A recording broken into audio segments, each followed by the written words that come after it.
think I just wanted to be loved unconditionally. If you're able to get a mentor. So investing in myself by way of being a lifelong learner.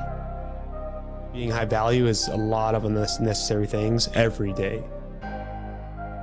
Staying in education and keeping my mind right is how I've overstepped poverty. Not everyone's on your side. Not everyone's fighting your battles. You have to fight those battles. Overstepping poverty. Overstepping poverty. Overstepping poverty. Overstepping poverty. Overstepping poverty. Overstepping poverty. Overstepping poverty. Overstepping poverty. Overstepping poverty. Overstepping poverty. Hello? I'm overstepping poverty right now. Welcome back to Overstepping Poverty, the podcast that provides you with tips, tricks, and hacks in overstepping poverty. My name is Daquan Brooks, and I'm here with my co-host, Zacchaeus Shaw. How you doing, Zacchaeus? I'm doing great, brother. Just had the world's greatest Indian taco. Oh. You know, I had never had an Indian taco with beans on it before, I'm not going to lie, but they were smacking. Spicy beans, too. Spicy, fire. But no, life's good. This week, Monday, we had our second child, Xavier. Congratulations. So definitely, thank you. Definitely blessed to bring him into the world. He's still in the NICU, but just a few more days and he'll be home with the fam. So I love it. Definitely excited for that. All the changes, growth, everything coming in. What about you, man? How are you? I'm great, man. You know, in a world full of negativity, there's a lot of positive out there, you know, and there's a lot of things to look for, like the greatness, like you just said. Of just bringing another child into this world. Like you also said, we just had this nice Indian taco. That's my first time having fry bread and a full-on Indian taco, and I'm full. My heart's full. I'm ready to go, man. Feeling good? It's great. I am. Yeah. I feel great. Well, good, man. We have a great special guest on here. I mentioned the Indian tacos, you know, world famous. You know, I've seen there's people coming all the way to South Dakota just to try these Indian tacos. We're with a great individual that has a great story and a great perspective that I'm excited for our people to listen to and hear. So today I'm introducing Watecha Bowl's very own Lawrence West. Let's go. Thanks Welcome. for coming on the podcast, man. Absolutely. Yeah, we're doing good. How are you? Man, amazing. Doing good. Thanks for allowing us to come into your space, the hospitality with the food. Like I said, can't mention it enough how good it was. But like I said, I'm excited for people to get to know you a little bit about your story, some of the things that you've gone through to get to where you're at today. And yeah, so let's start with that. Yes. Just to start out, on each of our podcasts, we always ask about the journey of everyone that's on here, because it was a conversation that we even had with you before we even sat down here. It's just that we're out here to tell everyone, well, not even to tell everyone, but let everyone share their story on how they got to where their peak, you know, their growth. No one ever usually shares that story, or everyone usually sees someone who's at the top or who has their own business and how they're just doing everything, and everyone looks at it and they're just like, wow, I mean, he's there. He must have got this given into him, you know? And that's not how it is. So what we want to do, again, like Zacchaeus said, we want to take it back. So we want to know exactly where things started for you. Where'd you grow up? So I was born in Rapid City, South Dakota. But I mean, essentially, I'm from 1100 block South Prairie, 312 South Munchies. There you go. I'm from Sioux Falls, South Dakota, man, heart of the city.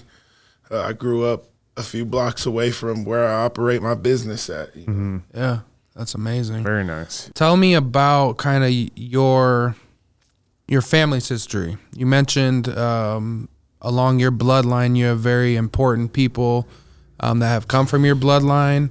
Can you go into that a little bit just to give some background on who you are, who your family is, and all that stuff? So I'm an enrolled tribal member of the Cheyenne River Sioux tribe.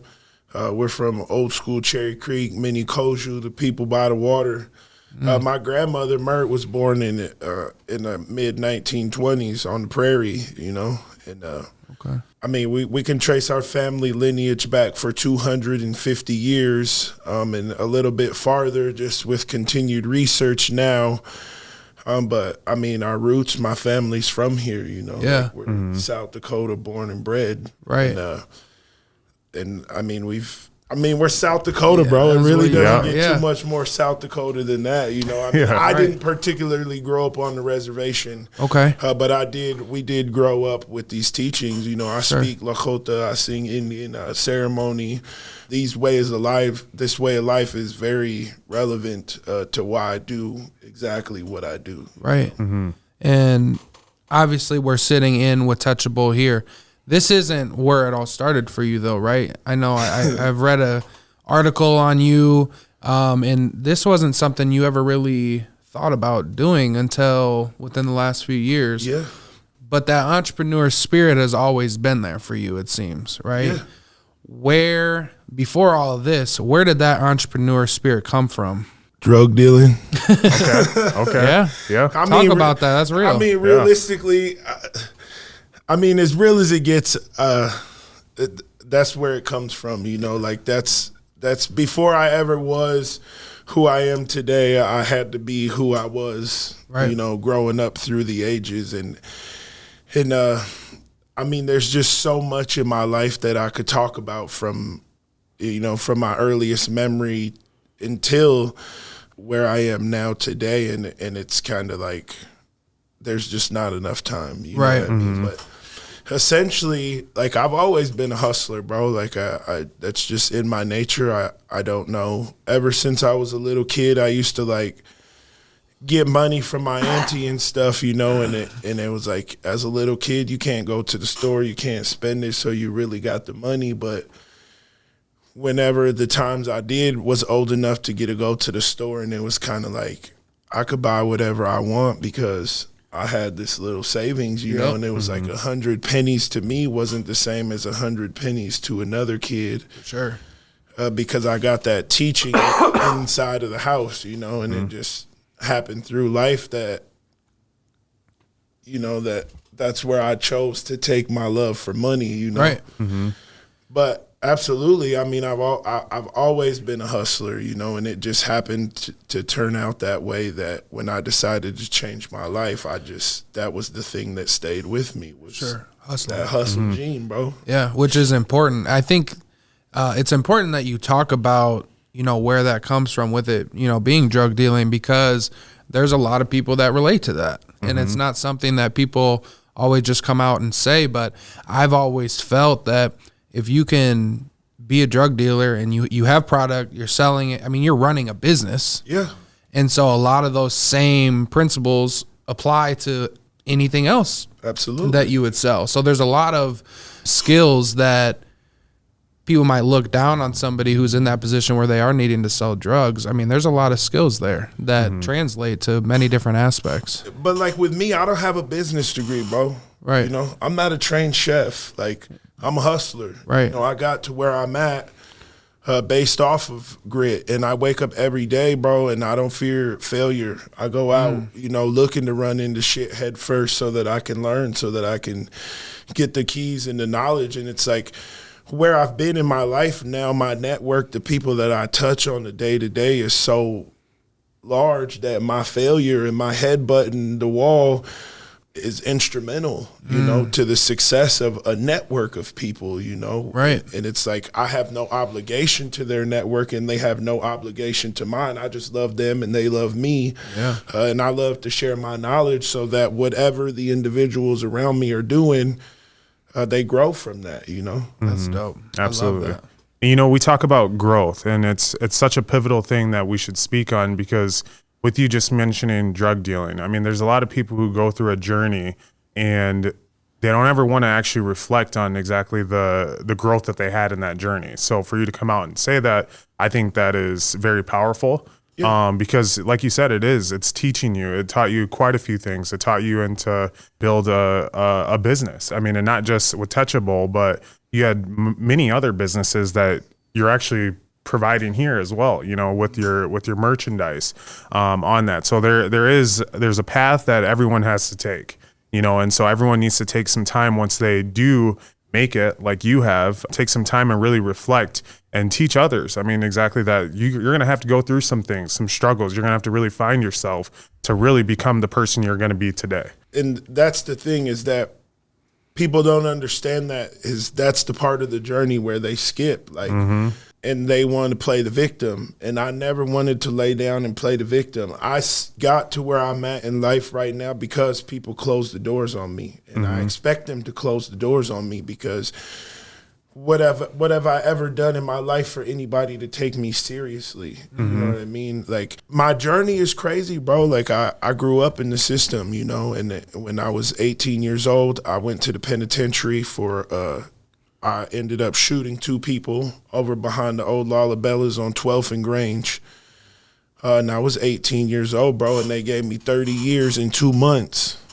Wow. You know, on my first offense. And a lot of people wrote me off, you know, like that's, to them, that was life, you know, and just based off of them knowing me, like I was a menace. So them knowing my mentality, it was logical for them to write me off. Like I would never come home out of that situation.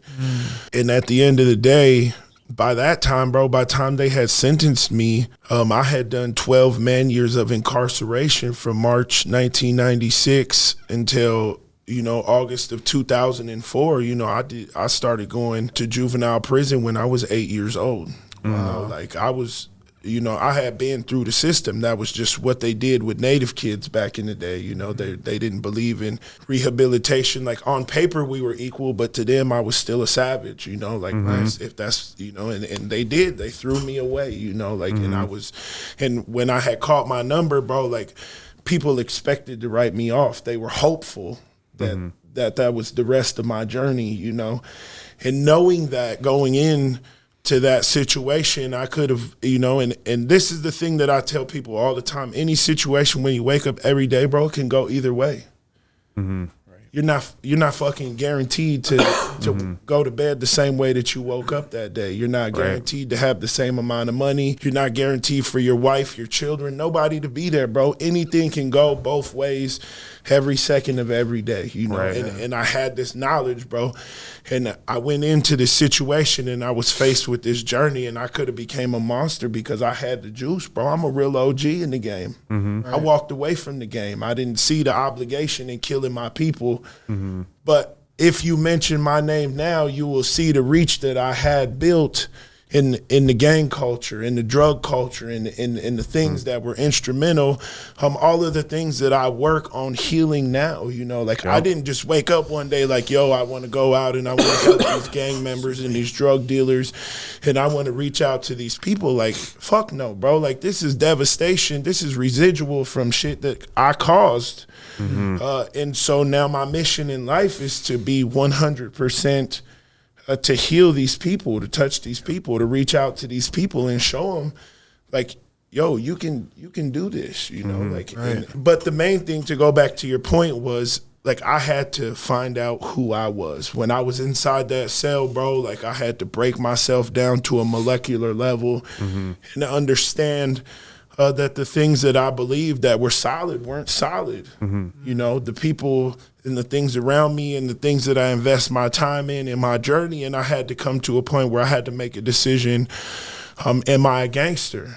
If I'm a gangster, this is the life that I choose. This is what I need to get used to. And I had made the conscious decision in my position with all the juice that I have, you know, and I made a conscious decision that that's not who I am. And I developed the ability to change me. And that's the true meaning of overstepping poverty. That's exactly what it is. I mean, it's like you said, you had to sit in that cell and you had to really break yourself down to figure out exactly who you were. And then you came out and look at you now. You know what I'm saying? And everyone that thought you'd just be nothing, you proved them wrong, but you proved yourself right because you knew that you had that in you. You know, so I love that. So I got smart and I ended up fighting for my life. I graduated high school when I was 16 with a 4.3 GPA. I've never been a dummy. So I got smart, bro. I decided that you know, my popularity, my status, all of the things that we as a cultural society value as the juice, is in fact not the juice, bro. You know, none of that shit is the juice, bro. Like none of it, you know.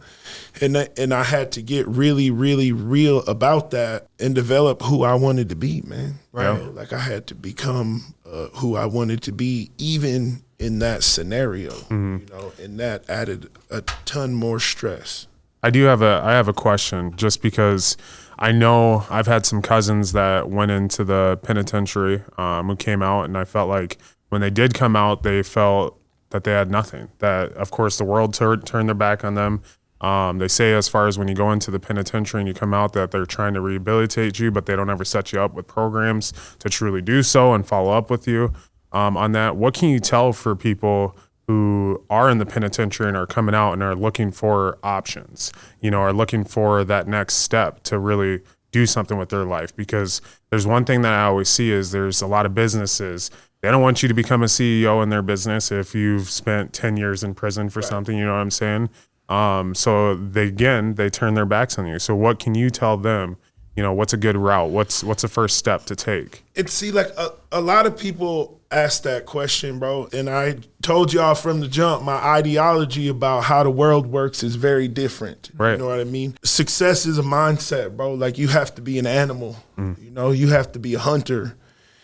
And it's like, a lot of these people come out of prison, bro, and they want to jump into a business lane, or they want to jump into this lane or that lane because the government will fund them. And they don't have a long-term plan past that $10,000 check that the government's willing to give them. Well, what happens after that $10,000 check is gone, and you got to pay rent, and you got to restock your merch, and you got to feed your family, and you got to, you know what I mean? I don't recommend anybody take the avenue that I took, bro, because it's not, like I told y'all earlier, I wake up every day, bro, and induce myself into trauma in hopes that at the end of 15 or 18 years of this continued trauma that I will have a successful empire. Right. You know? Yeah. And it's like, if that's what you choose, like you have to be a monster, bro. Like there's no room for weak shit, bro. Like that dog. You know, like absolutely, bro. And it's like, people can spit on me, bro. They could talk bad about me. And because I chose to put myself in the limelight, bro, there's some weird belief that I have to accept that. Right. You know, and it's like, the people that come from the walks of life that I come from, bro, they really can't accept things like that. If somebody spits on you or does something to you, you know, like you willing to give up everything like that, you know? Right.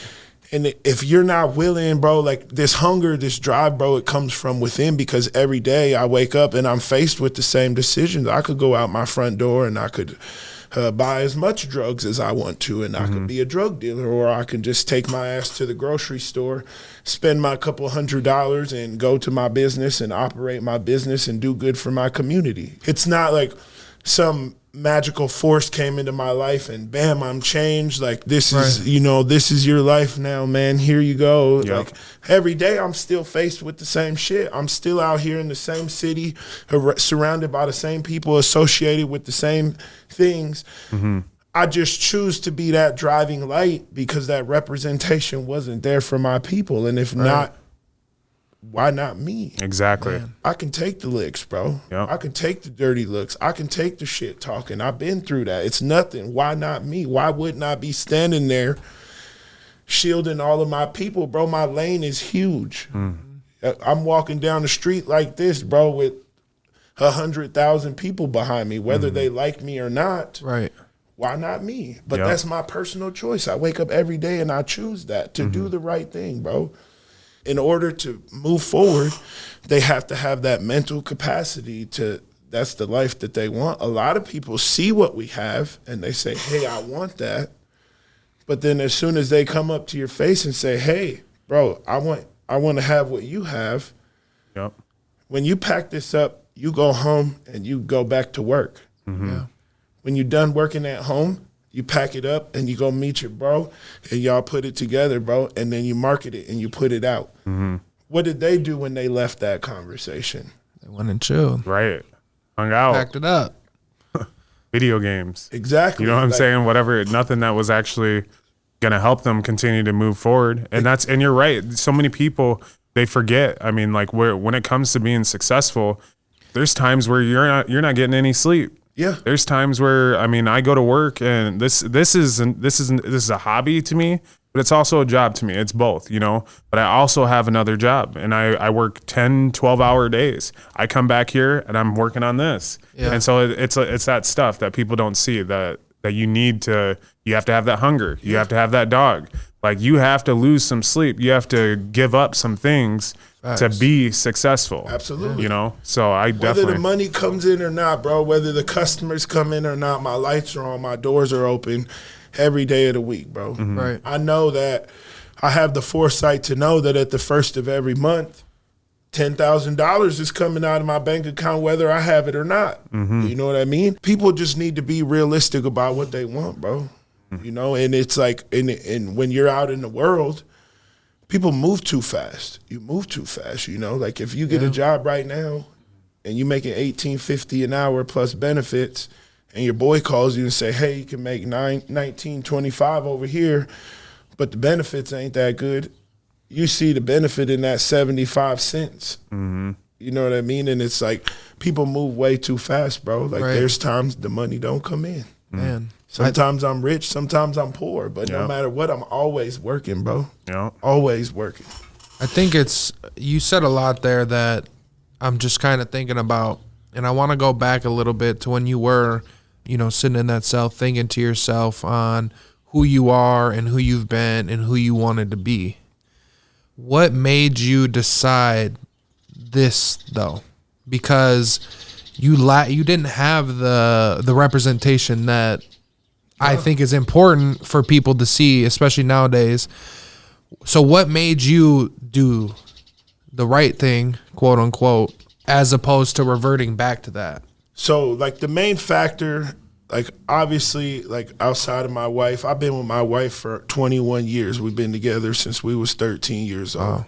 Shout out to y'all. I've been with my wife for my whole entire life. You know, obviously at some point in time I had to wise up and realize the type of obligation that I needed to have if I wanted that. But outside of that, nothing, bro. I take this shit one day at a time, you know, and it's like, and that's the thing that people don't understand is they can't manage those type of feelings. Like realistically, at the end of the day, if you disrespect me to the point where I can't go home and go to sleep at the end of the night, I'm still the same motherfucker. Right. You know? And it's like outside of that, like I don't want to do any harm to anybody. I just have these morals and these values inside of me, and that's what I live by. And I live within the good inside of those morals and values, you know. Like when I came home, I had nothing, bro. You know? Yeah. I had whatever. My wife worked hard. Well, she was by herself, a teenage girl, fucking holding it together, could provide for me. Right. And when I came home, bro, we had nothing, you know? Yeah. We had a Pontiac G6 and an Excursion and a pack of new white tees, bro. And, and every day, like, I didn't know what I was going to do. And eventually, so I had went to Hardee's, bro, and I started working at Hardee's as the fry guy for $9.50 an hour just because I didn't want to go back to prison, you know? Like, I was just in that volatile moment where it was like, you know, and I didn't have any rehabilitation. I literally did 6 years and 2 days and 3 years on parole. I was never scheduled to take a class. I'd never seen a counselor. Nothing, bro. Like, I did 9 years and some change of dead time. Yeah. You know, like, whatever. And I mean, granted, my situation wasn't drug or alcohol related. I was completely sober when I did it. You know, like, don't touch my wife. If you touch my wife, you know, y'all gonna do the same, you know, like, but in that scenario, bro, like, I didn't have that, you know, and it's like to have no guidance, bro, to have no help, to have no sense of direction and still make it out. Like, that's what makes everything, like, none of it makes sense, bro. I don't have a plan. Every day I wake up, I pray, I hope that I'm gonna go out and change something that day. But I just know that in my heart, bro, I have no hatred. I forgave all of that. I have no anger. I have no politics. I have no ties, you know, and it's like I just see what my community needs, and I see what my people need, and I see what, you know, minority businesses need, and I want to be a part of that growth, bro. Like my drive is just to be a part of the growth of what's going on around here. Yeah. Well, to me, it sounds like you're chosen, my friend. Man. Chosen, and that's a lot of responsibility for people. But you see it oftentimes. People go through these trials and tribulations, and a lot of times it's the people who are like, no, I don't want to be the leader, or I don't want to do this, until you have to be that person because nobody else is standing up. And to me, that's what it sounds like for you, going through all these things. And we'll talk about many more things, but going through everything that you went through to get to this point and have no representation to look up to and have to take the accountability of why your life was where it was and wanting to make that change, I think that's powerful. And especially, and I've mentioned on here before with my siblings being Native American as well, coming from a community that is needing leaders, is needing this representation to show you like we're them, like we're special people. We can do whatever we want to do, and we can come from anything and be successful at what it is that we want to do. So I hope you don't take that lightly on how, for lack of a better word, awesome you are, because there's a lot of people that can learn from you, and there's a lot of people that do. So kudos to you on that. I want to get into a little bit more of the aspect going into your culture and Native Americans in general. You've talked about, again, that representation, and you want to show your people that they can do things like this. As you look at, the reservations or Native American people as a community as a whole, what would you like to see more of to help build the culture, build the community to be stronger? Well, this is another one of those questions, man, that my ideology on the situation is backwards, because it's like, even on the reservations now today, bro, we have access, or at least 80% access to everything that you and I or anybody else in the city has. A lot of this, man, at this point in time, in this day and age, bro, is self-inflicted. People are choosing not to stand up and get better. Yeah. Yeah. And everybody paints this like picture where it's like, oh, Native American, like, oh, eagle feathers and smoke and, prestigious, serene, beautiful surrounding. What about fucking Sitting Bull? What about the dude that fucking killed his own people because they didn't carry weight? Yeah. Where's them warriors at? Where's Rain on the Face? Where's these warriors that upheld the same things that they were fighting for the people to give us on their own community, and it's like the lack of accountability, the lack of responsibility with mainstream media, access to social media without actual education is the problem today, bro. Because these people aren't even worried about how to get help or gain knowledge or step up or, and it's like being in this situation, bro, like I get to have access to people in ways that other people don't have access to. I get to teach them how to write checks, open bank accounts, how to grocery shop, how to, I'm their first line when it comes to a lot of just basic living necessities, understand, like the first question that I ever ask any employee or anybody, any friend that I ever get to come in contact to is what does the $1 mean to you? Because as Native Americans, we're so deprived, even city Native Americans, we're so deprived from that dollar. And this is the problem, like I was explaining earlier, is like I have the support of my people, but even that support is divided because my people don't understand the dollar. They think if you have, they think like being poor, being broke is humility. And they don't understand that. Kind of like a who do you think you are type of sense. Absolutely, bro. And it's like, I don't see that way. Right. I wear 5-carat watches. I wear 10 carats on my other wrist, I drive Mercedes Benz. I own my own businesses because I'm Native American. You know, my ultimate goal is, bro, have you guys seen what the the Hispanic community was doing with the Hispanic Chamber of Commerce, bro? Yeah. We're in South Dakota. Why don't I have my own Chamber of Commerce? Why don't I have a Native American Chamber of Commerce? Why isn't there Native landowners, Native business owners, Native CEOs, you know, like outside of tribal money, government money? You know, everybody's hollering about all of this, you know, this and that, and protesting and the same shit you guys were saying. People can talk till they're blue in the face. It doesn't make a difference. If you don't stand up and represent your people, bro, my people will continue to die on the reservation, bro. Yeah. And I agree. I think it is a lot of the education because when I look at it, it was recently, and this is more, it was a grant that I was helping my brother and sister and my dad fill out. Open Road Foundation? For them, it was the Indian Collective. Oh, my apologies. One of their grants. And as I'm talking to them about it, going through the application and stuff, I start to realize, like, there's actually a ton of opportunity on these reservations for people to grow and build their communities and build businesses and be successful and be self-sufficient among themselves. But the tribal government won't sell them the properties so that they can individually open the businesses. And that's the thing, bro, is like there's just so much politics out there, and it's kind of like, as Native people, we're always like, no, it's not your business. Stay out of the business, you know. And it's like putting their faith in the tribe to protect them, bro. And it's realistically, it's like working against them when they really need to be like, please come in and help us. And because these laws, you know, like when these treaties were passed down, bro, like look how crooked they were. Yeah.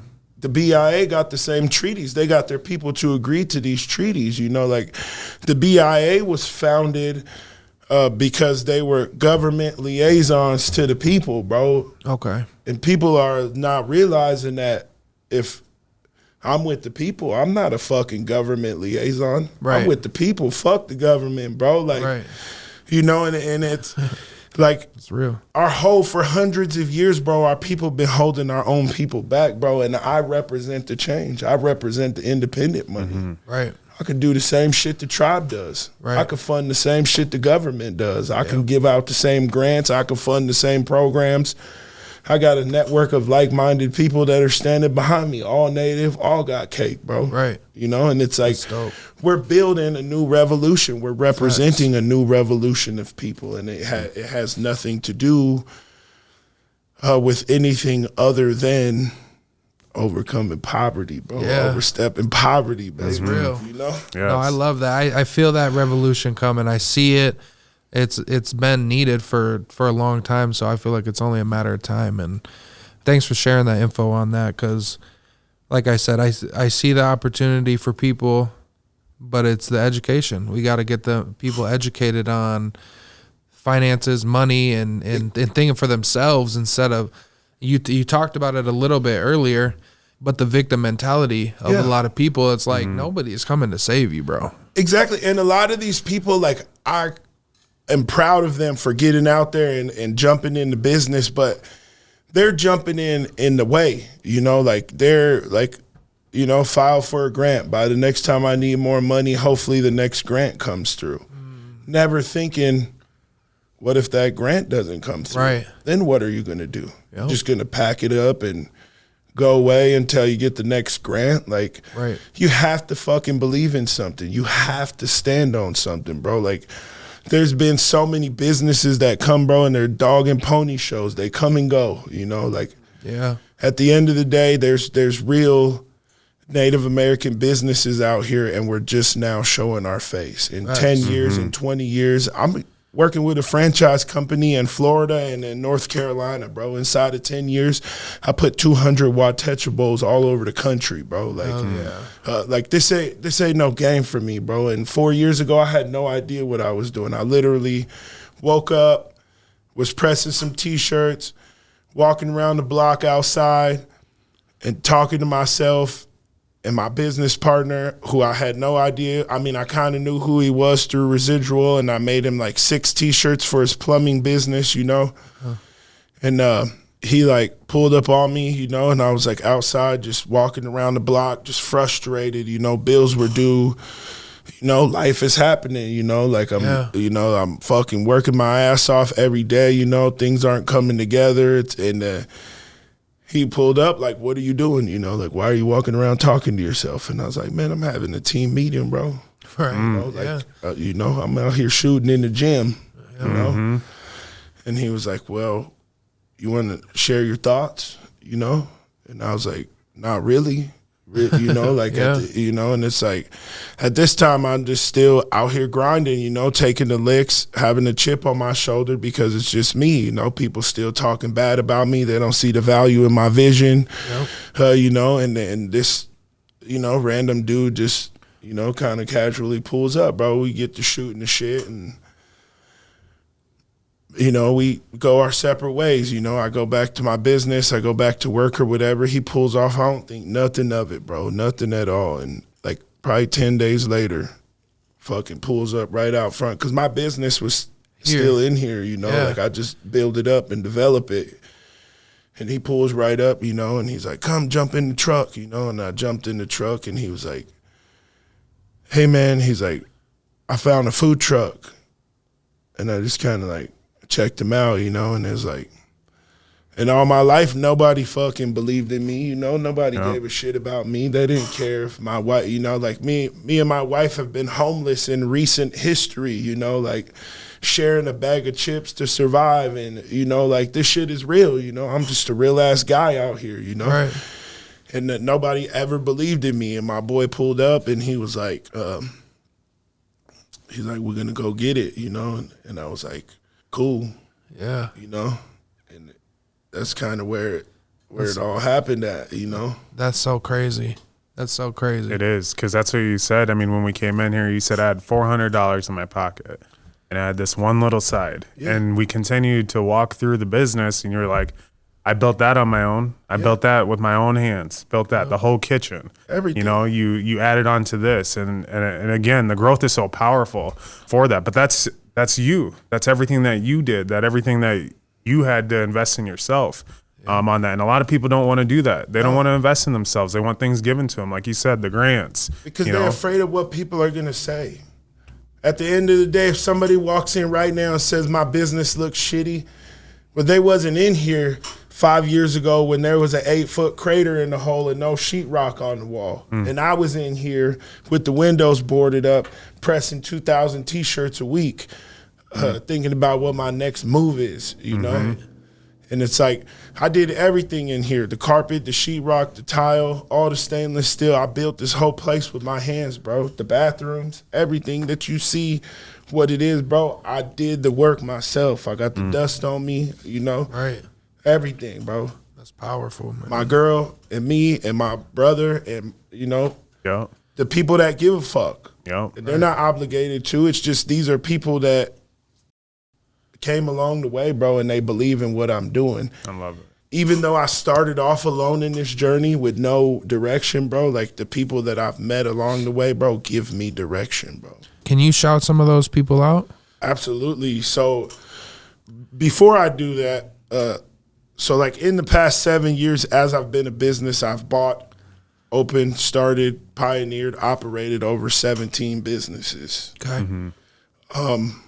A lot of them aren't here today because people don't have discipline and they don't want to do the right thing. So at the end of the day, I put everything on paper, sue them, move forward.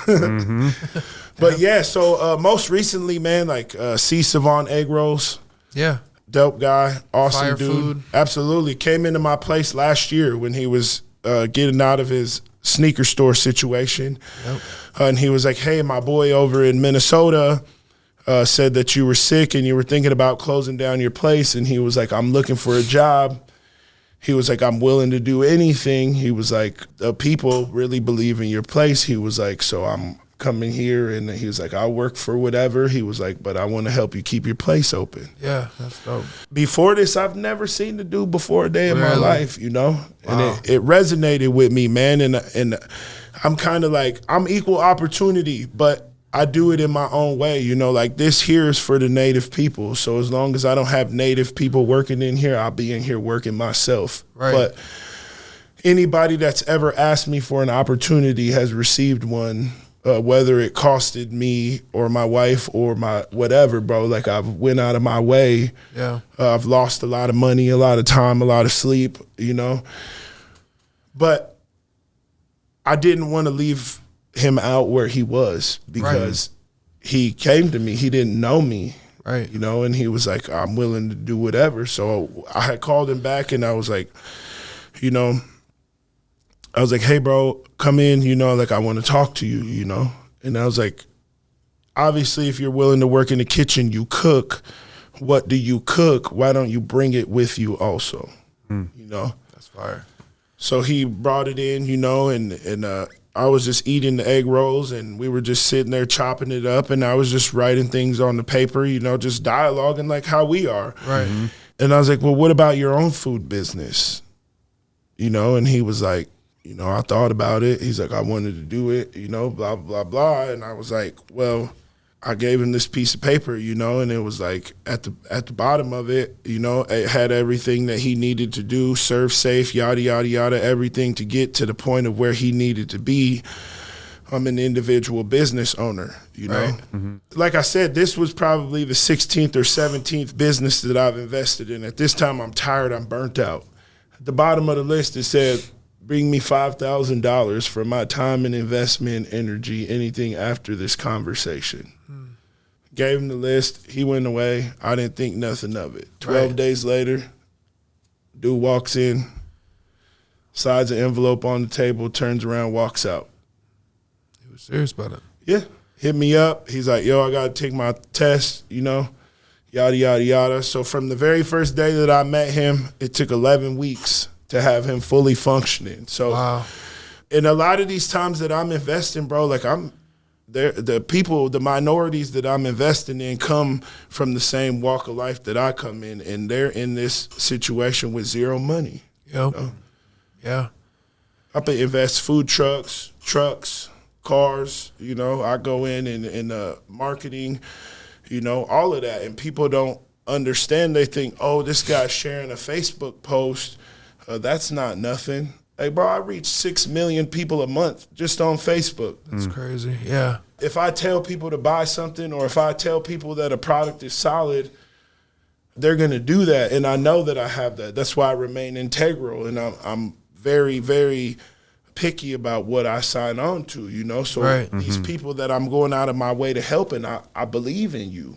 Right. You know? I believe in your vision and your family. Like, but these people don't have the drive. They lack the drive. Yep. You know, they want to grind and they think like, if this guy's going to put 50 G's in my hand, then I could take 2 months off and breathe and really figure out what I'm supposed to do. Right. You should know what you're supposed to do. Right. If you out looking for people to invest in you and people to back you and people to do that shit, you should know what you're doing, bro. Like, you know, have that plan. Exactly. And but yeah, man, there's like a ton, you know, like I work with my brother all the time. Like he has his own brand, his own label, bro. GMology, Got My Music, GotMyMusic.com, the whole 9 yards, bro. Like, and he does everything that we do. Plus, he's got his clothing line. Like I said, his Pandora channel. He sells his music. He does his shows.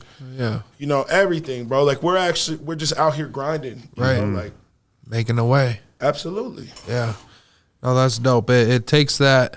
That's the cool thing about the journey is a lot of times the people that do help you or that you help, you would have never even thought that your paths would have ever crossed. Right. No. You know, and that's why it's important to be open to conversation with people because you literally never know this dude that you printed 6 T-shirts for help turn your business into this. And we've made millions of dollars together. Right. He's still my partner today. That's amazing. He never lifted a finger after his initial investment with me, but he believed in me and changed my life to the point where I knew what to do with the opportunity. Right. And I did it.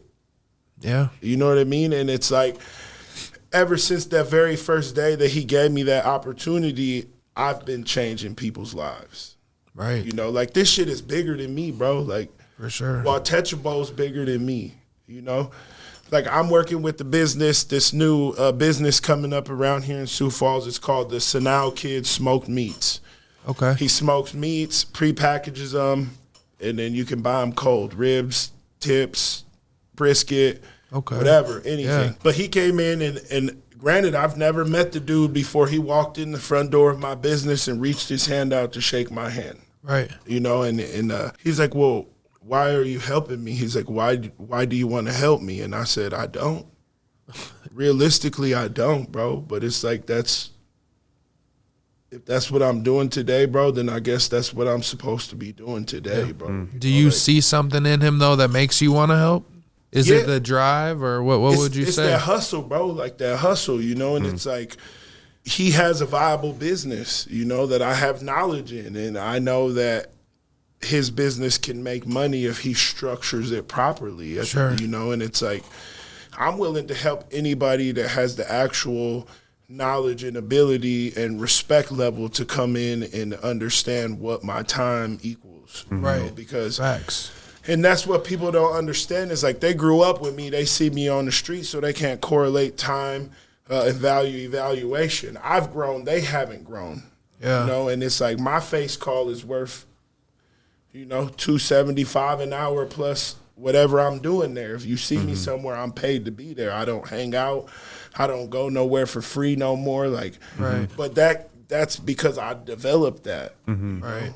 And it's like I'm working. If I'm not in my house, I don't want to be selling drugs. I don't want to be gangbanging. I don't want to be oppressing my people, bro. I want to be working. And if I'm not working, I want to be at my home, relaxed, sleeping. Chilling. Yeah.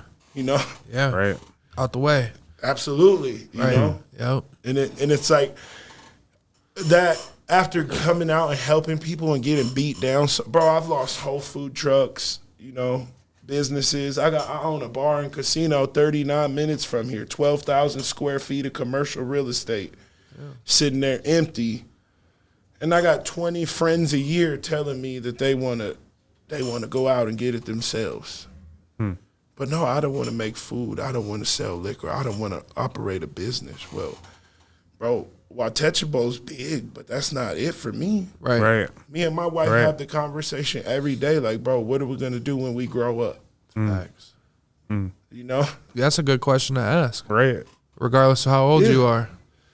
You know, like she wants to be like a makeup artist, or she wants to do some sort of, you know, whatever it is that she wants to do. And I eventually will become a criminal defense attorney. And have like a jewelry store. Yeah. I mean, I sell jewelry on the side now, but I mean, eventually it'll develop into a whole thing. And you know, I intend on going to law school in the near future. But that's dope, man. Me and my wife ask each other 5-6 times a week, like, what the fuck are we really going to do when we grow up? Right. know? Like, yeah, so this is more, obviously this is your business. I know you take a lot of pride in it.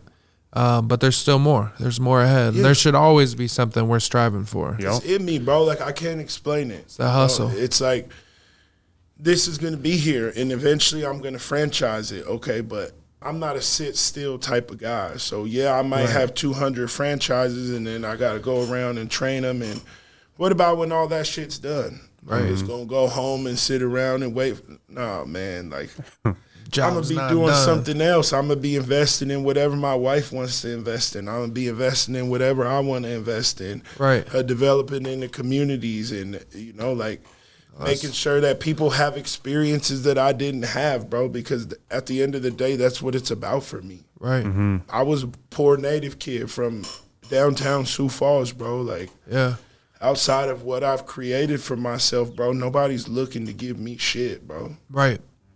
Yeah, no, that's real. No one's coming to save you either. Right. No handouts. Nothing. You know, it's all on you. And for the people listening that are, you know, doubting themselves or anything like that, you got to find it in yourself to believe whatever it is that you want to do, that you can do it. And just put one step in front of the other and start to move, because, you know, like Lawrence said here, it could be some random dude that, you just met or you helped out that could literally change your life. And that could be at any moment, but you got to be putting yourself in those positions to make that happen. So it could be your family, anybody, bro. Like all these people crying around like, oh, people don't want to help me. People don't want to help me. But every family has successful people in their family. And it's like they've gotten beat down and whatever by their friends and their family and their peer group. And now over the years, they've become that refined rock. Right. And it's like better to protect your peace.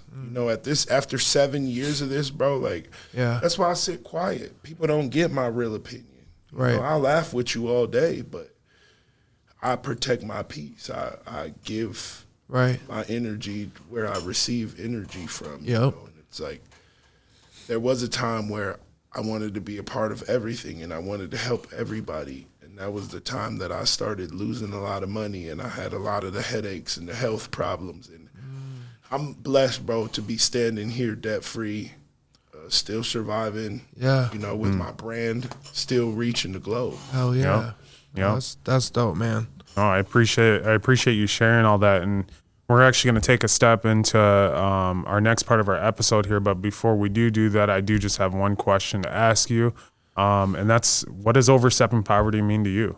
It's more of an action to me, because when I was alone, bro, like in those situations, like I just wanted to always be there for my nieces and nephews, or if my mom needed me or anybody, like I just want to be there to answer the calls. As long as I'm able to be there to answer the calls and teach my nieces and nephews and grow my family's future, bro, like I beat it, we beat it, and that's just what it is. Facts.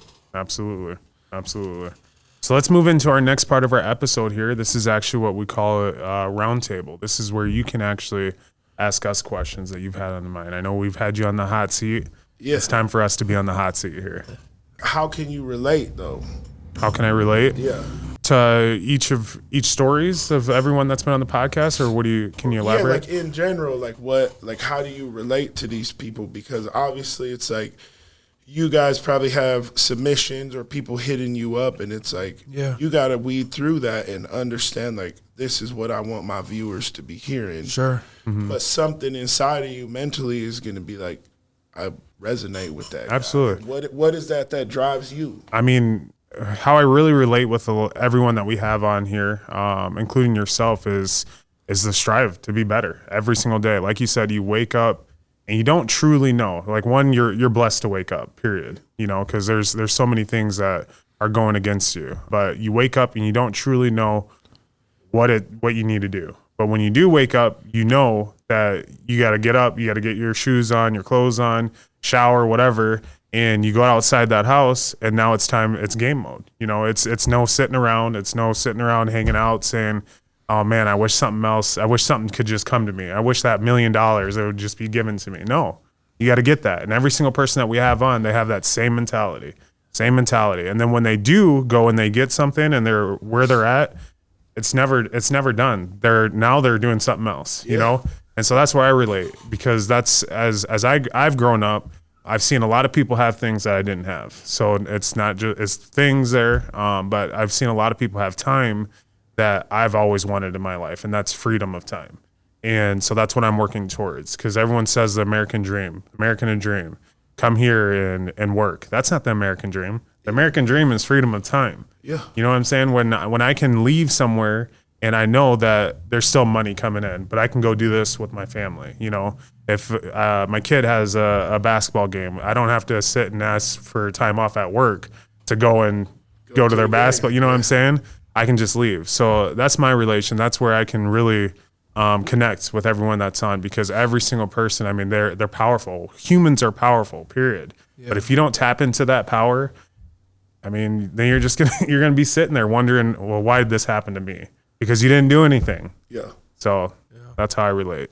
I would say for me, I relate in a few different ways. What I think about right away is I've always been somebody that I was always a little more cautious on the things I was doing. I didn't ever want to get hurt, or I was never the person to get in trouble or anything like that. But, I come from a family where a lot of the same similar situations you may have been through. That's what my stepdad was coming from, you know, real life physical poverty, where you're dealing with your parents having drug addiction or alcoholism, or they're not there and you haven't seen your parents for X amount of time and you're stuck taking care of your siblings, or there's a lot of different things. So when I think about that, you know, and to think about where my parents eventually grew to before they split up, is it doesn't matter where you come from. You know, people look at your situation going to prison at 18 years old.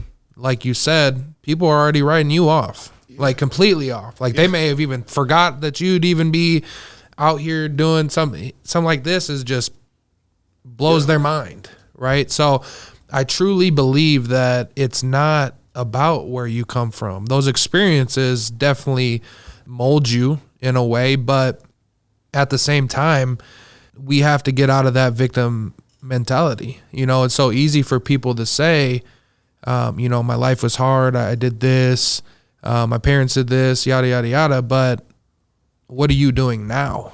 And when we talked before we got on here, a lot of the inspiration of having people on the podcast is I'm sick and tired of people in Sioux Falls, or just really in general, getting this spotlight or getting this light shined on them when they're not really doing anything, in my eyes, to help the people coming behind them. Whether they like you or not, because of what you're doing, it's going to allow other people to feel inspired or to grow. So I just think there's so much power in sharing stories like yours and sharing our stories and sharing everybody that comes on here, just to show how much we have in common with each other.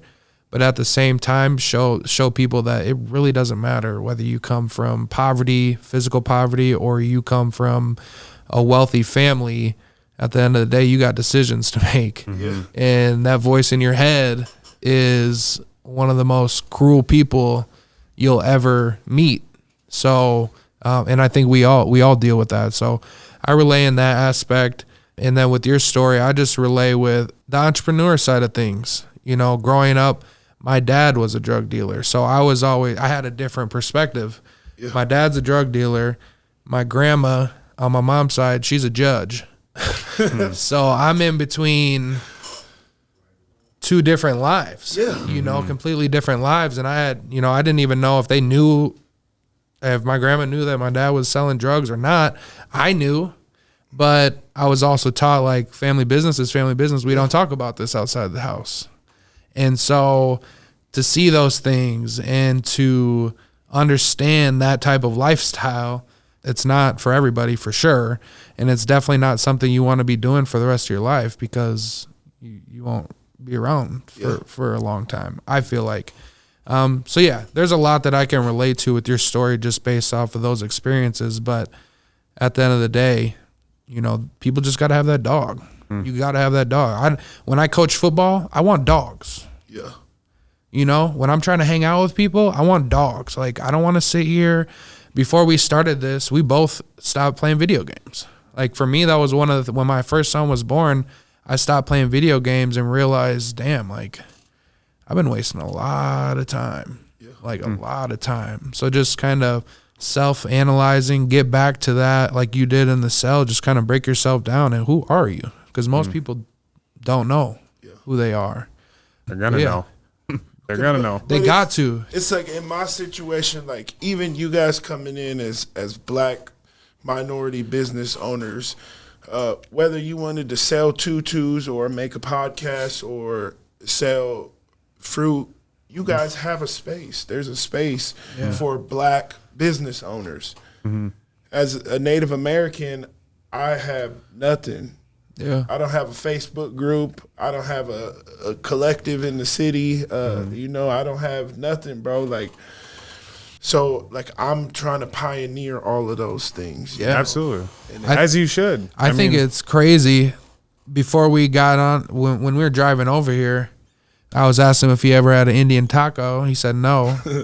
And I'm like, how the hell have you never had an Indian taco when we live in South Dakota? But at the same time, are you or are you not the only Native American restaurant in Sioux Falls? Yeah.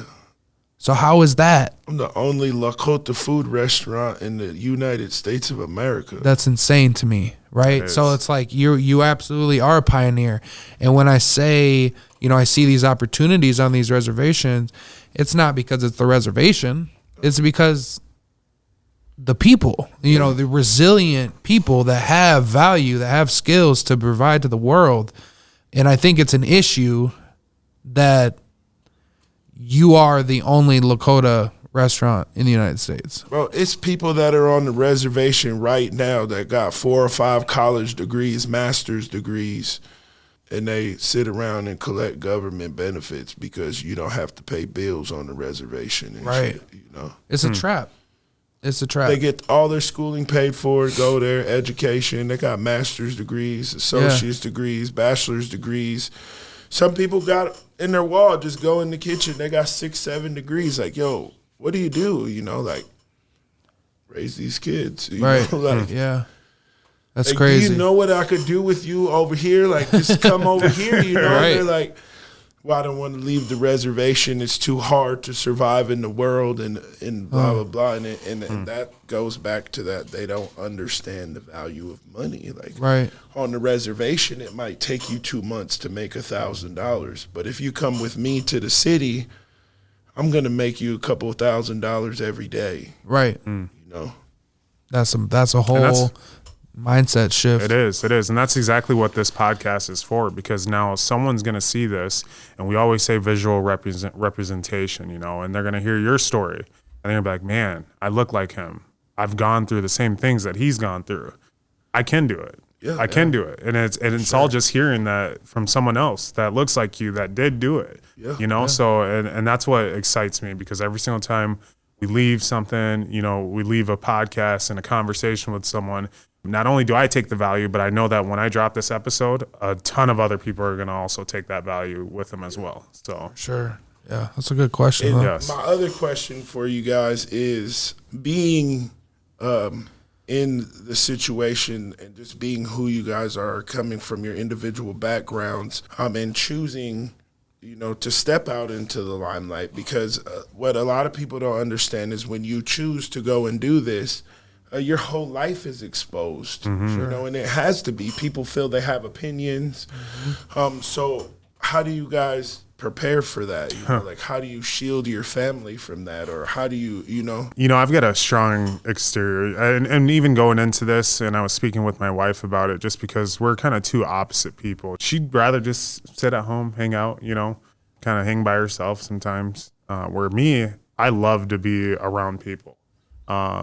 Whether it's parties, whether it's social events, anything like that, I'm for it. And so when I told her about this podcast, she kind of had oh, really? You're going to do that? And I'm like, yeah, because for me, I don't care. I don't care what other people think. I don't, because at the end of the day, again, this is my podcast. This is our podcast. So what we do here and what we decide to move forward with on our podcast, it's our choosing. So if you can have your opinion, and the way that I see it is if anyone doesn't like our podcast and they're listening to it, guess what? That's another fan. That's another listen there. They obviously, and they still took something from it. I guarantee it, So yeah, I'm like, and we even, one of the times we had made a post, and this guy on there, I don't even know why, just started posting negative stuff on the post. And then Zacchaeus was going to go back and kind of comment on the post. And I'm like, no, don't even comment. Just let them be. Let them start their own conversation, because it's going to continue to draw more people to it.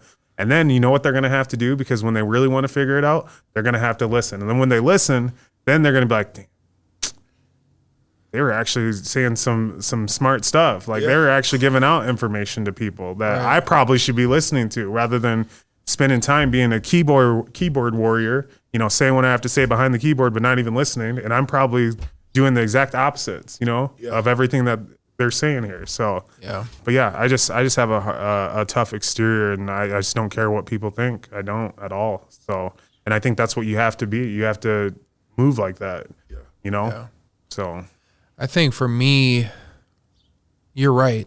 You do definitely put yourself in a position where it opens up for other people's opinions on things. And I definitely feel like the more that people see you on social media or watching your podcast or whatever, people feel like like they want to share their opinion with you. Yeah. Like, hold on, I got something to say, and I think that aspect is really cool. I like it. But at the same time, I'm also a very private person. Like, it took a lot for me to get to the point of putting myself out there on social media and recording videos and doing all that. Because at my core, I'm kind of like a lone wolf. I work a lot alone. I do a lot of things on my own. So it's a learning curve. But as far as protect my family and stuff like that, I just try to keep everything that I want to keep private. There's some things that I won't talk about on here just because I don't think it's for everybody to know. As you get bigger, those things will be called to be open, Yeah. Like, and these are things that I've experienced on my journey, and it's like, that's why I'm asking, because it's like, right. But eventually, bro, as you grow and you gain followers, those topics you're gonna have to either decide, like, I'm gonna get somebody else to sit here, or I'm gonna answer these questions, Yeah. I don't have anything to hide. Well, yeah, that's true. I have nothing to hide. But, as I think, like, more on a personal level with my family, my siblings, my children, there's power in this, right? There's leverage in this. Yeah. And I think we would be dumb not to use it to get and put the people we want in a position to continue to grow, right? The questions will be answered.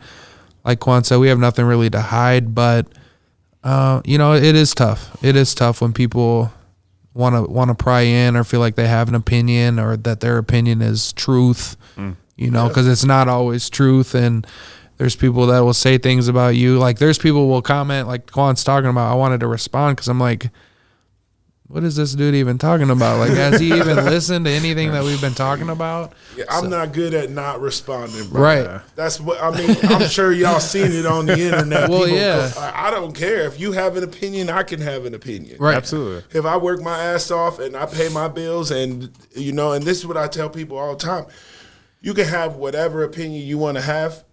Just go have it on your platform. Mm-hmm. Right. Mm-hmm. Because once you bring your opinion to this platform, this is my platform. Right. Mm-hmm. And I address disrespect with disrespect. Right. If you choose to disrespect me, I will never go search on your page. Right. I've never picked up my phone and searched Watecha Bowl comments, and then someone's page popped up with something negative and I went and responded with it. Right. As long as you do that shit on your broke-ass platform, yeah, you're able to have whatever opinion you want to have. Right. Yeah. That's real. Facts. That's real. Is facts. That was one of the questions that I had that we didn't get to, is with what you do. I have seen it on social media where people are either mad that you're going to a certain powwow, or your food is this or your food is that. And it's just like, people just want to argue for no reason because they see you doing something. Because they want control. That's what it is. They want control. And that's why I don't respond to stuff, because I'm not giving them control. I'm like, listen, right now what I'm doing is going to benefit a lot of people. If you feel like it's not benefiting you, fine. Leave your comment in the comment sections, but that's all it is. You know what I'm saying? And like, people try to cancel me, bro. Like, my community, whatever. They try to, like, not my community, but like my people over different matters of opinions. But at the end of the day, in this journey, I've never been in a position where I was under somebody. I've always been the head of this journey the entire time. Right. So if somebody's at my table or somebody's eating with me, bro, it's on my ticket. Right. You know? And it's like these people that everybody has all these opinions about, like, at the end of the day, if you want to have an opinion about it, well, pay the money back then. Give me my fucking $70,000 back. Yeah.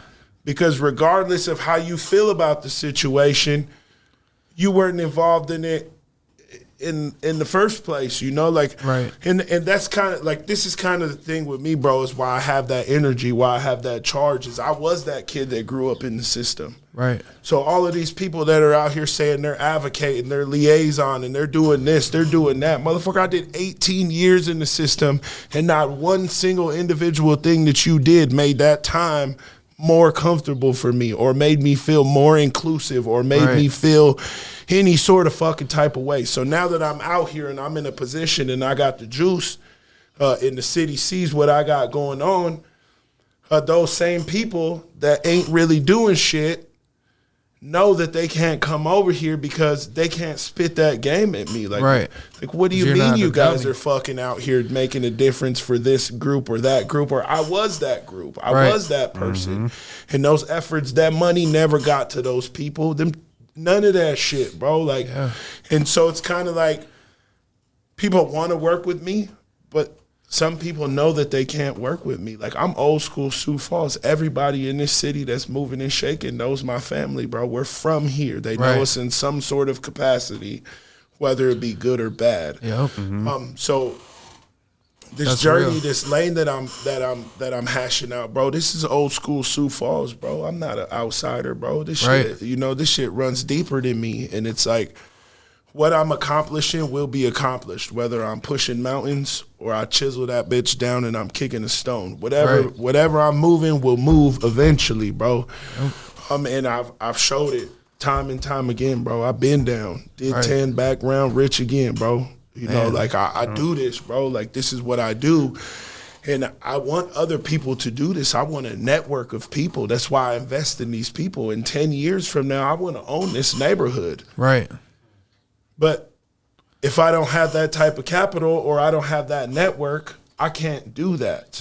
And I don't want to just pay Aaron George rent. I want to buy that white dude's properties and get him the fuck out of my communities, you know? Like, this is a Native American. I grew up in the apartments down the street from here, you know? Like, Sioux Falls is my community, and it's time for my people to have what everybody else has, regardless of how people feel about it. The only issue is my own people don't see the benefit in that ideology yet. So not only am I still working against everybody else, I'm still having to recruit my own people at the same time, you know? Yeah, that buy-in needs to be there. Facts. It needs to be there. But we have the opportunity, bro. Like, we'll give the opportunity, and it's like people they don't have a plan of action. You need a plan of action. I don't give a shit what you do. You want to change your baby's diaper? You want to make dinner for your wife? Where does it start? With a plan of action. A deep breath and a fucking plan of action. And you follow that plan of action through, you get from the beginning to the end. People don't see that, bro. They see, this guy had a food truck. Now he's got a restaurant. Must be nice. Well, what about the other 4 restaurants that I spent all of my capital from my food truck on that are sitting there empty, but I still own because I'm debt-free and I'm still paying on, busting my ass, bro? I have 47 employees. I have no employees. My wife and I work every day. Whether I'm sick, whether I'm tired, no matter what, bro. Every day, you know. Eventually, employees will come back. They come and go. That's the way this shit goes. But I have a plan of action. And no matter what, every day I have to do whatever to derive that plan of action from the mud, bro. Absolutely. I don't lose that focus. Absolutely. That's bars right there, too. It really is. We're on to the last part of our episode here, and I feel like you just gave us so much there. But I'm going to ask you for more. What I would like to hear is 5 tips, tricks, and hacks that you tell someone else in a way to overstep poverty. This is the big thing, bro, and this is the main one that kills everybody. 99% of dreams are killed based off of this right here, and it's that don't be afraid to lose people. I've lost everybody, bro. My success made me lose everybody, bro. My family, my friends, at some point in time, almost everybody in my life, except for the 3 people that you see sitting there, have fallen out of my life due to my success. The people that are meant to be in your life come back around in due time, but that also has to do with if you choose to accept that mend. But the biggest killer of success is that you can't accept that, you know. But me, I have been alone, bro. I have been alone for 19 years in a cell. Not talking to my mom or my brothers or not having anybody. So the things that I had went through to be conditioned to that, like I said, bro, I induce myself into trauma daily, and it's like I still have to choose to smile and be a good person. But I lost everybody, and that's the one thing that people can't do, because once you start losing people, you lose focus. You don't want what you have. But I knew, bro, that they would come back. I knew that I had to move forward and get to that next level. But that's the main one thing for me, bro, is don't be afraid to lose people. Okay. The people that aren't on your journey, the people that aren't supposed to be in your journey, they're not going to be in your journey. Right. And it doesn't matter. You kick, scream, cry, whatever the fuck, bro. You'll fuck your whole self off chasing somebody that doesn't need to be a part of your journey. Right. They're made to go. That's it. Don't be afraid, you know. And the other thing is, and it took me a while, is the opinions, you know. Like understand your value yourself. You have to value yourself. If there was like a number 2 thing like that, I tell people this all the time. Well, what do you want to do? And they'll say, well, you know, I want to sell T-shirts, or, you know, I want to do this. And I say, well, have you done it before? Yeah. Okay, well, you have a business. Right. You know, that's a business. The hardest part about business is the mental anguish that you will go through from the time that you 100% commit to that until the time that you view as your success. Right. You know, win, lose, or draw, at some point in time, you're either going to be beat down or you're going to be successful, and you're going to feel that way. But either way, you have to be headstrong to know who you are and what you've been through in your journey. I started selling Indian tacos out of a tent. It's people right now that have never stepped foot into my business and will choose to go on the internet and talk shit because of this or that or my past or the other thing, when at the end of the day, I don't do anything wrong to people. You know, I wake up every day and I make people's lives better because people don't choose to see it that way. Yeah. I could take them hits negatively, bro, and I could react negatively, and I could fuck off everything that I have. Like, I don't care. Like, I'll smack the shit out of a dude right now. I don't care.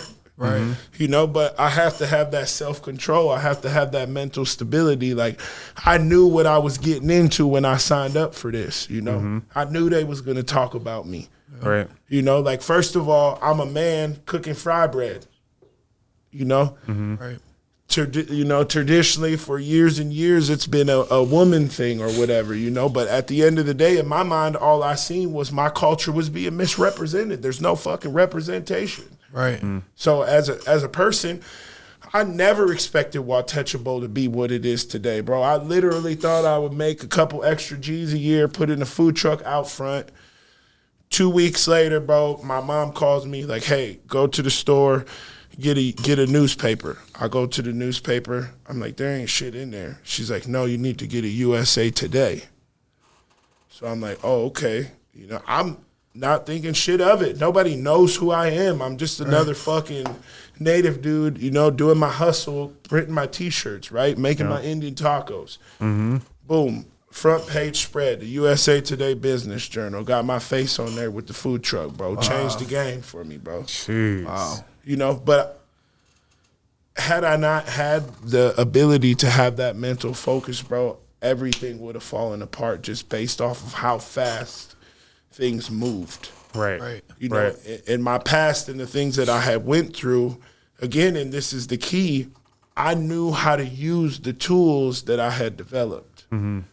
So it's like if you're out and you're taking classes and you're assuming the resources, and this is the third thing.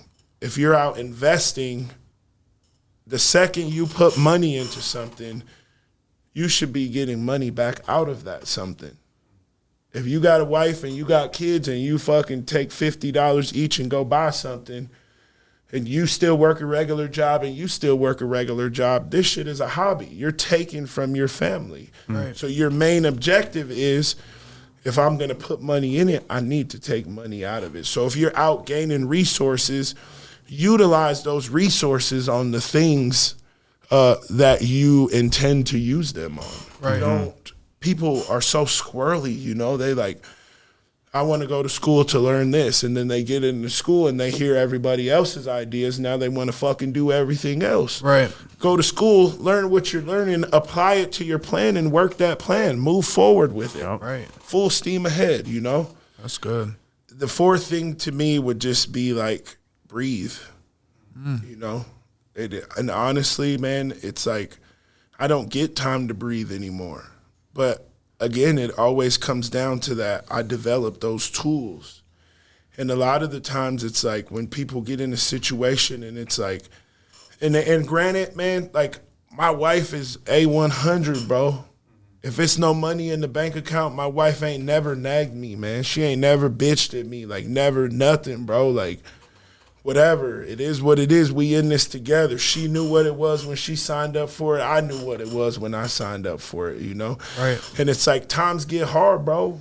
Bills are due every month, bro. Like breathe. Yeah. Breathe. Understand that, like you said, bro, like you had a different look into that life, and people come out of these situations, the reservation's a whole different world. It's got its own currency, its own language, its own ecosystem. The penitentiary is the same exact way. And motherfuckers get out here, bro, and they forget to breathe. Right. And before you know it, when you do breathe, you think that you're breathing a sigh of fresh air, but you're breathing it back from behind that cage or back from in the situation where you were, right, instead of breathing first, right, and going forward. Yeah. You understand what I'm saying? Absolutely. For sure. And honestly, man, like the fifth thing, bro, is consistency. Without consistency, there's nothing. It doesn't matter. You don't have to understand it. Right. There's nothing to understand. You know, you don't have to fucking understand everything. At the end of the day, the people that spend time understanding everything, bro, they're lagging. You know, like that's why people are able, you know, people move past people and advance people, you know. I came home in November 16, 2015. I've been home less than 8 years. Right. I came home when I was 28. I have an objective goal, and I know that no matter what, outside of my wife and my closest friends and my family, I'm willing to sacrifice anything, bro. Right. I sell my car. I sell these fucking 10 carats on my wrist. I hustle. I sweep dog shit. I'll do anything that pushes me forward in a consistent motion to get from point A to point B. And there's not a manuscript, and that's what people can't understand, is you can't stay focused because nobody's telling you what to do. Well, you're not a fucking boss. Right. At the end of the day, there's bosses and there's people that think that there's bosses, you know? And it's like, we'll show ourselves, you know? Yep. Like I seen the post the other day say you have an idea, they laugh at you. You do it for 5 years, they ask you how you did it. Yep. I'm in my 5th stroke, baby. This is my 5th year, you know? His bosses out here. And I tell people all the time, like, why do you want to hate on me? Like, all I did was be consistent. I took my own money. I put my own money on the wood, and I grind my own money every day. I'm not taking nothing from my people. I take nothing from the game. You know, I feed over 6,000 meals a year for free, you know? Like, that shit come out of the pocket. There's no money backing me. I'm sovereign, bro. You know? Yeah, I write the checks. I call the shots. I plan the events. You know what I mean? I go out. My wife and me cook the food, you know? Like, and consistency, bro. And all of that is the consistent actions that it takes for me to get from point A to point B. And all they have to do is apply that to whatever it is they want. If you want to be a good father, do that. Right. If you want to be, if you want to be a good employee, do that, bro. A check is a check. A house is a house. A car is a car. Not everybody needs to go to the levels that the other people are going, but in order to go anywhere, bro, you have to be consistent, bro. That's real. I agree. 100%. That is powerful. That was a great 5 tips, tricks, and hacks there. I mean, honestly, every single one of those, I mean, if you're listening to this, when you're listening to this, take every single one of those, and if you apply those to your life and you do that with that 5th one being consistent, I promise there's no way that you won't be successful in anything that you do. That's Period. it. Yep. Period. And they all loop together because at some point in time in your consistency, everybody that you have being consistent with to that point, bro, is going to fall off. And if you can't If you can't rock climb by yourself, bro, with no rope and fucking hot butter streaming down the rocks, bro, like, you're not going to make it. Yep. You know, you have to be able to understand what you're doing, what your sole purpose is, bro, and do that regardless. One foot in front of the other. Yes. Absolutely. That is a mic drop right there again. And I want to just say thank you so much for just all the value that you just brought to us and our listeners, you know, that you just shared with us here. Sure. I do want you to just let everyone know exactly the address for Watecha Bowl, because that's exactly where we're at now as you guys see us filming. So we appreciate you letting us come in your business today to do that. Go ahead and share with the address. Yeah, Watecha Bowl, 2305 West Madison Street. Yes. Yes, sir. Best Indian tacos. And I can say that because it's my first and it's the best. So period. It's the best Indian tacos there. So Man. Let's go. And I would say, I just want to end this before we get off the podcast here. If you live in South Dakota and you've never had an Indian taco, you need to change that. Because there's no way in hell you're living on this land here and haven't tried the food from the people that come from this land. So make that an objective for you guys to knock off the list. Ain't that the truth? Well, Lawrence West, thank you so much again. And we'll see you guys next time on Overstepping Poverty. Thanks for tuning in to another episode of Overstepping Poverty. We hope you found this week's discussion informative and thought-provoking. We know that tackling poverty is a complex issue, but by working together and understanding the root causes, we can make progress towards creating a more equitable society. If you enjoyed this episode, please share it with your friends and family, and don't forget to subscribe to our show. Until next time, let's take the next steps in Overstepping Poverty.